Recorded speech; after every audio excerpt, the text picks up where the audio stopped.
اسی وقت اس کو موت کے گھاٹ اتار دو۔ اگر یہ یسوع کا جواب ہوتا تو مذہبی رہنما اس قابل ہوتے کہ سب کو بتاتے کہ جو اس میں شامل تھے اور سب سن رہے تھے، دیکھیں کہ یسوع کچھ خاص نہیں ہے، اس سے ہمارے پاس آنا ہوگا، اسے ہمارے اصولوں پر عمل کرنا ہوگا، ہم وہ ہیں جنہیں تمہیں سننا ہوگا، نہ کہ یسوع کو، کیونکہ یسوع ہمارے اصولوں پر چلے گا۔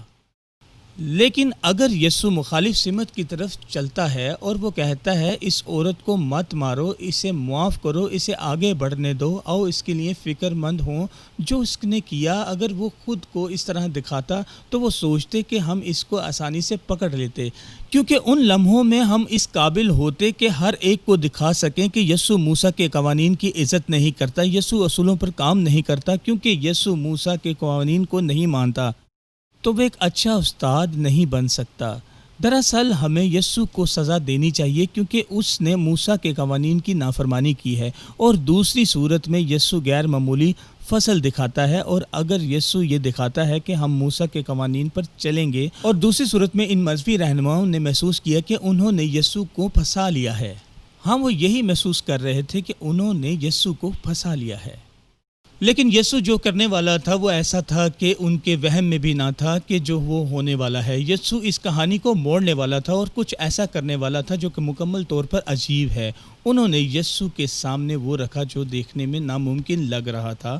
ان کا خیال تھا کہ انہوں نے یسوع کو پھنسا لیا ہے، اور اس وقت یسوع کا پہلا رد عمل جو تھا وہ ایسا نہیں تھا جس کی وہ امید کر رہے تھے۔ انہوں نے ایسا سوچا بھی نہیں تھا۔ بائبل بتاتی ہے کہ یسوع زمین پر اترا اور اس نے زمین پر لکھنا شروع کیا۔ کوئی بھی نہیں جانتا تھا کہ یسوع اس دن کیا لکھ رہا ہے، اور وہ اس وقت مذہبی رہنماؤں سے مایوس تھا۔ وہ جواب کی امید کر رہے تھے، وہ یسوع کا انتظار کر رہے تھے، وہ ان کو ایک طرف یا دوسری طرف کا جواب ارد گرد، یسوع ان کی طرف دھیان نہیں دے رہا تھا۔ لہٰذا انہوں نے اس سے دوبارہ پوچھا، اے استاد، کیا تو نے سنا جو ہم نے کہا؟ یہ عورت جسے ہم نے زناکاری کے گناہ میں پکڑا، موسیٰ کا قانون کہتا ہے کہ اسے مار دینا چاہیے، تو کیا کہتا ہے؟ یسوع زمین پر کھڑا ہوا، اس نے بھیڑ کی طرف ارد گرد دیکھا، اور اس نے اس عورت کی طرف بھی دیکھا، اور بھیڑ کی طرف دیکھا، اور دوبارہ اس عورت کی طرف دیکھا، اور اس نے اس طرح سے جواب دیا جس کی مذہبی رہنما امید نہیں کر رہے تھے۔ یسوع نے کہا کہ جو تم میں بے گناہ ہو وہی اسے پہلا پتھر مارے گا۔ اس بیان نے مذہبی رہنماؤں کے کانوں میں گھنٹیاں بجا دیں اور سوچنے لگ گئے کہ یسوع کیا کہہ رہا ہے۔ کیا وہ یہ کہہ رہا ہے کہ عورت کو جانے دو، یا وہ یہ کہہ رہا ہے کہ ہمیں عورت کو مار دینا چاہیے؟ نہیں، دراصل یسوع ان مذہبی رہنماؤں پر سوال کر رہا تھا کہ وہ بھی اس عمل میں برابر کے شریک تھے۔ ان کے اعمال غلطی کے بغیر نہ تھے، ان کے ہاتھوں سے بھی گناہ ہوئے تھے۔ دراصل ہر کوئی اپنی زندگی میں گناہ رکھتا ہے، اور اس دن یسوع کا بیان بھی یہی تھا کہ جس نے گناہ نہیں کیا وہ آزادی کے ساتھ اس عورت کو مار سکتا ہے اس کے گناہ کے لیے۔ لیکن کیا اگر آپ نے گناہ کیا ہے تو آپ شرمندہ نہیں ہوں گے؟ آپ بھی اس بات کو سوچیں، کیا آپ شرمندہ نہیں ہوں گے؟ ویسے ہی جیسے وہ تھی، کیا آپ بھی اس کے حقدار نہیں؟ کیا آپ کو پتھر مارے جائیں؟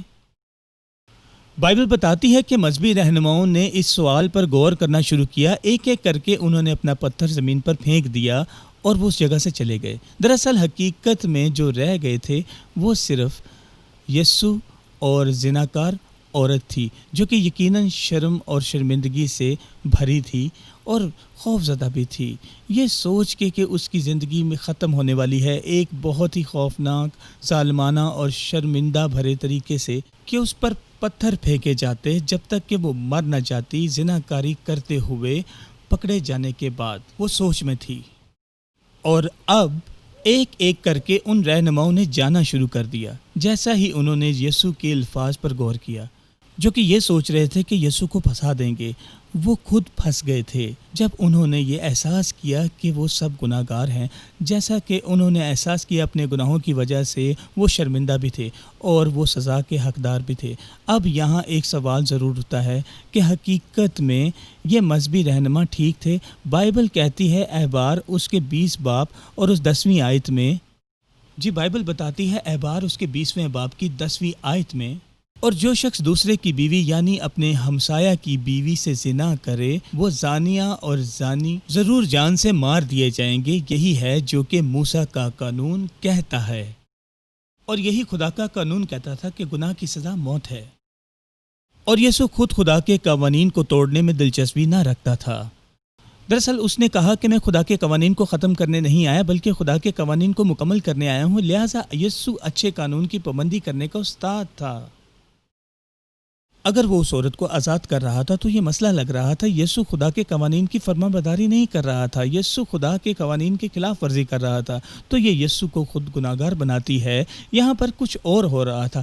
اچھا، میں آپ کو کچھ بتانا چاہتا ہوں، میں آپ کو بتانا چاہتا ہوں اس کی اہمیت کو آپ سمجھیں کہ یسوع اس دن کیا کر رہا تھا۔ جیسا کہ آپ نے دیکھا کہ یسوع اسی پرانے دقیانوسی نظام کے ساتھ نہ چلا، چیزوں کے لیے پرانے قوانین۔ وہ یہ سمجھتا تھا کہ گناہ کی قیمت ادا کرنا ہوتی ہے، ہر گناہ کی سزا ہوتی ہے۔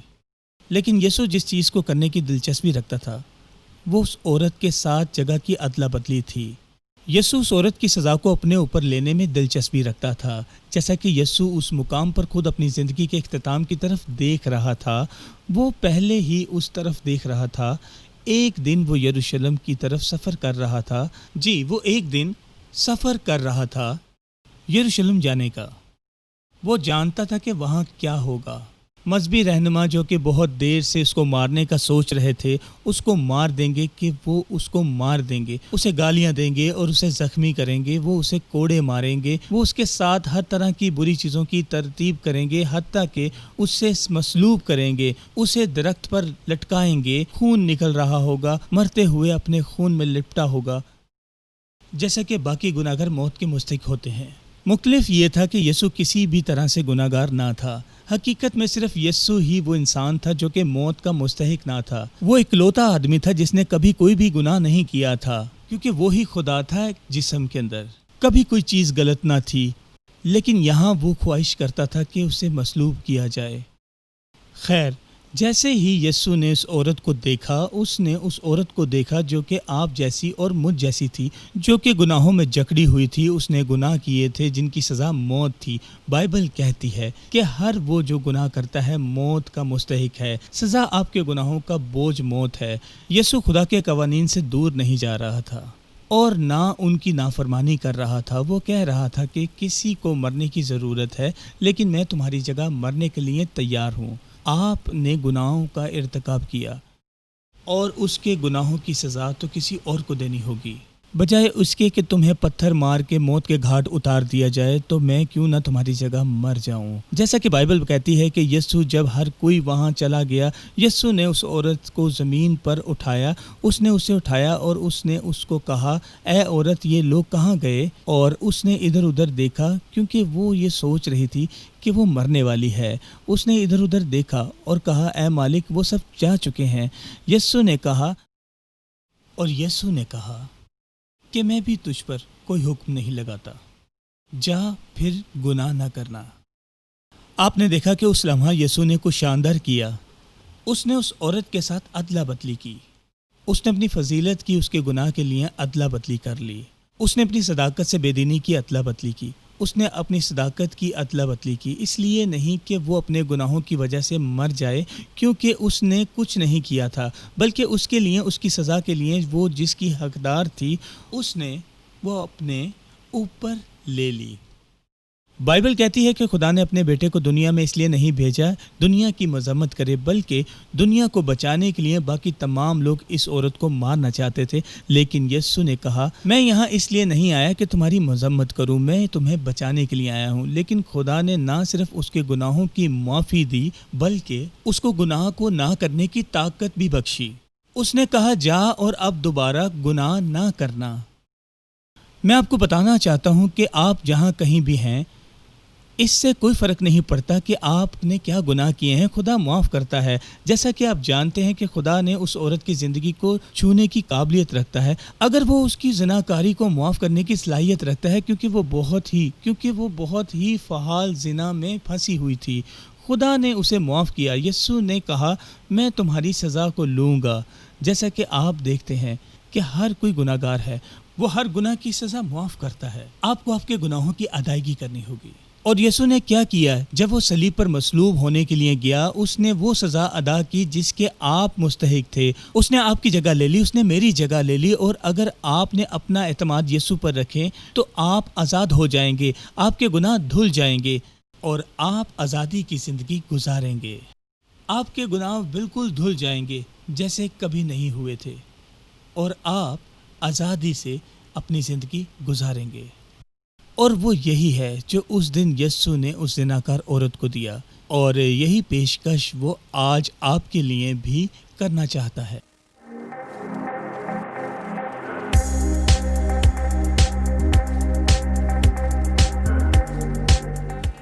دوستو، ہمارے آج کے معجزانہ لمحے میں ہم آپ کو واپس لے جانا چاہتے ہیں ہمارے اس کروسیڈ میں۔ ہم ایک کروسیڈ میں جو کہ ایشیا میں تھا، جیسا کہ جب ہم اپنے کروسیڈ کرتے ہیں ہم کوشش کرتے ہیں ہم وہاں جانے کی جہاں چھوٹی شخصیت کے مالک ہوتے ہیں اور یسوع مسیح کے پیچھے چلنے والے ہوتے ہیں، تاکہ بہت زیادہ لوگ خدا کے متعلق خوشخبری کو سن سکیں۔ ہم دنیا میں ان جگہوں پر کوشش کرتے ہیں، اور بہت ضرورت مند اور خاص طور پر ان اچھے لفظ اور حوصلہ افزائی کی ضرورت ہوتی ہے۔ خدا کے کلام اس کروسیڈ میں ہم جس جگہ گئے وہ 1 سال سے پہلے کی جگہ تھی۔ بہت سے مسیحی اس شہر میں بے رحم طور سے ستائے گئے تھے، ان میں سے بہت لوگوں کے گھر جلائے گئے تھے اور بہت سے لوگ مر گئے تھے۔ ظلم کی انتہا میں ہم جانتے ہیں کہ ہمیں وہاں جا کر ان کے ساتھ خدا کا کلام شیئر کرنے کی ضرورت ہے، اور ان تمام لوگوں کے ساتھ جو اس شہر میں موجود تھے، اور ان میں سے کچھ ایسے تھے جنہوں نے یہ ظلم کیا تھا۔ لہٰذا جب ہم وہاں گئے تو ہم نے ایک زبردست کروسیڈ کیا، اور اس رات ہم نے لوگوں کو اسٹیج پر آنے کا موقع دیا اور اس کو معلوم کیا جو کہ یسوع مسیح نے ان کے جسموں میں کیا تھا، معجزاتی طور پر جسمانی شفا کے لیے۔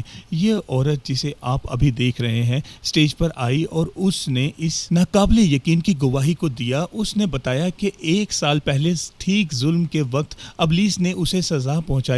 وہ وہاں اسے اس لیے تھی کہ وہ ستائے جانے کی وجہ سے اسے کوئی چوٹ لگی ہو یا نہیں، ابلیس نے اسے کچھ خوفناک طریقے سے ایذا پہنچائی، اور وہ اپنی آنکھوں کی روشنی دونوں آنکھوں سے گوا بیٹھی تھی، اور وہ اپنے سننے کی طاقت بھی دونوں کانوں سے گوا بیٹھی تھی۔ جب ہم نے یہ سنا تو ہمارا دل ٹوٹ گیا، لیکن خوشخبری یہ تھی جو اس نے یہ کہی۔ جیسے ہی ہم نے اس رات اس کروسیڈ پر اس کے لیے دعا کی، اور ایک زبردست چیز ہوئی، یسوع وہاں آیا اور اس نے اس کی دونوں آنکھیں اور کان ٹھیک کر دیے۔ حیرت سے میں نے اس کی آنکھوں کو جانچا۔ پہلے میں اس سے کچھ دور جا کر کھڑا ہو گیا، اور میں نے دونوں انگلیاں نکالی، اور یقین نہ کریں کہ وہ اسے دیکھ سکے گی، اور پھر میں نے 5 انگلیوں کو کچھ دور جا کر کھولا اور اس نے انہیں بھی دیکھ لیا، اور پھر میں نے اس سے وہ بھی کرنے کے لیے کہا جو کہ میں اکثر لوگوں کو کرنے کے لیے کہتا ہوں جب ان کی آنکھوں کو یسوع شفا بخشتا ہے۔ میں نے کہا کہ میری ناک کو پکڑو، آئیں دیکھتے ہیں کہ آپ میرے اس چھوٹے حصے تک کیسے پہنچ سکتے ہیں یا اس کو چھو سکتے ہیں۔ اور اس نے میری ناک کو پکڑا اور چھوا، وہ صاف دیکھ سکتی تھی، اور پھر میں نے سننے کی طاقت کو آزمایا، اور میں نے کہا یسوع، اور آئیں مجھے آپ کو بتانے دیں کہ وہاں بھیڑ سے تالیوں کی آوازیں آنے لگیں، اور بھیڑ سے جذبات اور خوشی کی لہر باہر آنے لگی، اور جیسا کہ ہم سب اسٹیج پر تھے اور وہاں ہم سب معجزہ دیکھ رہے تھے جو کہ خدا نے کیا تھا، یہ شاندار تھا، اور آپ یقین نہیں کر سکتے، یہ بہت ہی شاندار تھا۔ اور میں آج آپ کو حوصلہ افزائی دینا چاہتا ہوں، اگر آپ خدا کی طرف سے چاہتے ہیں کہ وہ آپ کے جسم کو چھوئے، جیسا کہ اس عورت کے لیے، یسوع پر اپنا ایمان رکھیں، جیسا کہ وہ بچاتا ہے اور وہ شفا بھی بخشتا ہے۔ میں چاہتا ہوں کہ آپ اس حالت کا تصور کریں۔ وہاں ایک مجرم تھا، اس نے بہت جرائم کیے تھے، اس نے ہر طرح کی بری چیزیں کی تھی، اس نے آبروریزی کی تھی، اس نے قتل کیے تھے، اس نے چوری کی تھی، اور آپ جس کا نام لیں اس نے وہ کیا تھا، اور آخرکار وہاں کی حکومت سے وہ پکڑا گیا، جج کے سامنے لایا گیا اور جج کے سامنے مقدمہ پیش کیا گیا۔ یہ بہت سادہ ہے کہ جج یقیناً اس شخص کو موت کی سزا دے گا ان گناہوں کے لیے جو کہ اس نے کیے تھے۔ اس شخص کی موت کی سزا دینے سے پہلے اس نے مجرم کو بولنے کی اجازت دی، اور مجرم وہاں جج کے سامنے تھا۔ اس نے اپنا کیس بتایا شروع کیا۔ اس نے کہا کہ میں کسی بھی اس چیز کے ساتھ بحث و تکرار نہیں کر سکتا جو آپ نے کہی ہے۔ میں نے یہ جرم کیے ہیں، میں نے اس جرائم کو قبول کیا ہے، اور میں نے یہ احساس کیا ہے، اور میں گناہوں کی سزا موت چاہتا ہوں، اور میں اس سزا کا حقدار ہوں کہ میرے گناہوں کی سزا موت ہے۔ اسے مرنا ہوگا، اسے وہ سزا لینی ہوگی ان تمام گناہوں کی جو اس نے کیے ہیں، جیسا کہ اس نے بولا۔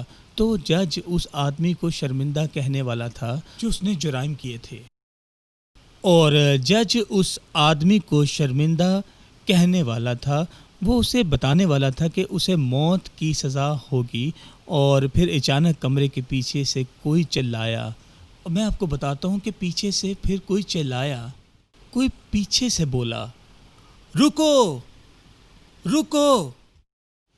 وہ دونوں پریشان تھے، جج بھی اور مجرم بھی، لیکن وہاں پیچھے کمرے میں انہوں نے یہ آواز سنی جو کہ اونچی ہوتی جا رہی تھی، جیسا کہ آدمی آگے کی طرف بھاگتا آ رہا تھا کورٹ کے کمرے کے سامنے، رکو رکو۔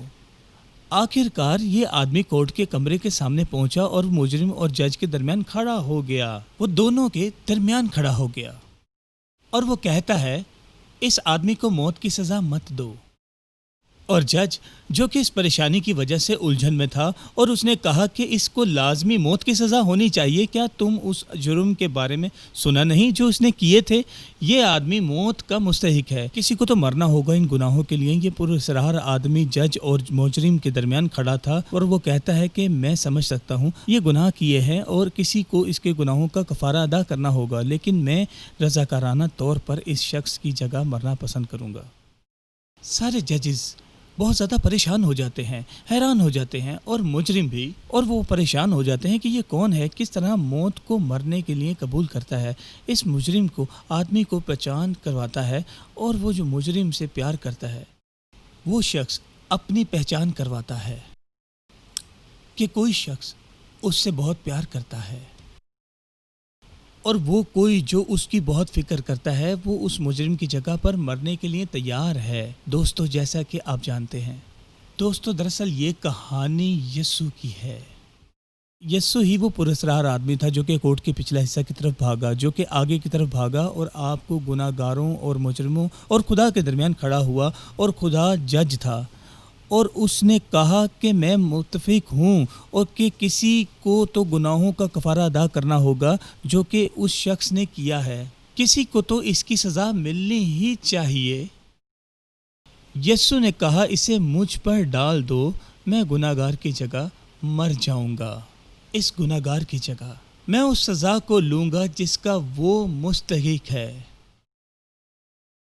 اور جب خدا گناہ گار پر نظر ڈالتا ہے، اور اب وہ مجرم کو نہیں دیکھتا، بیماری اس گناہوں کو لے گئی، موت کی شرم، اور اب وہ یسوع کو دیکھتا ہے، وہ یسوع مسیح کی راست بازی کو دیکھتا ہے، وہ یسوع کو دیکھتا ہے جو کہ پہلے ہی صلیب پر مصلوب ہو چکا ہے اور گناہوں کی قیمت ادا کر چکا ہے۔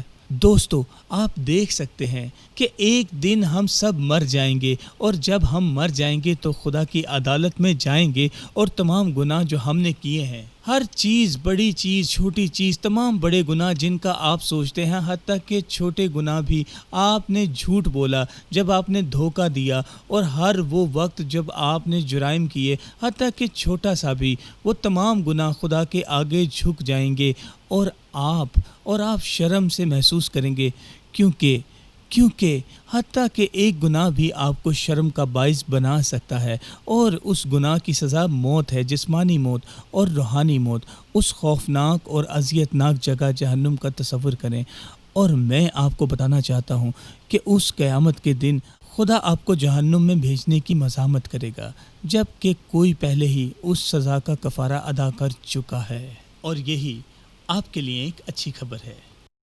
میں یقین رکھتا ہوں کہ آپ میں سے بہت لوگ اس وقت یسوع کو اپنا مالک اور نجات دہندہ قبول کرنا چاہتے ہیں، اور اگر یہ آپ ہیں اور آپ اپنے گناہوں سے توبہ کرتے ہیں تو یسوع پر اپنا حال، ماضی اور مستقبل کے لیے بھروسہ کریں۔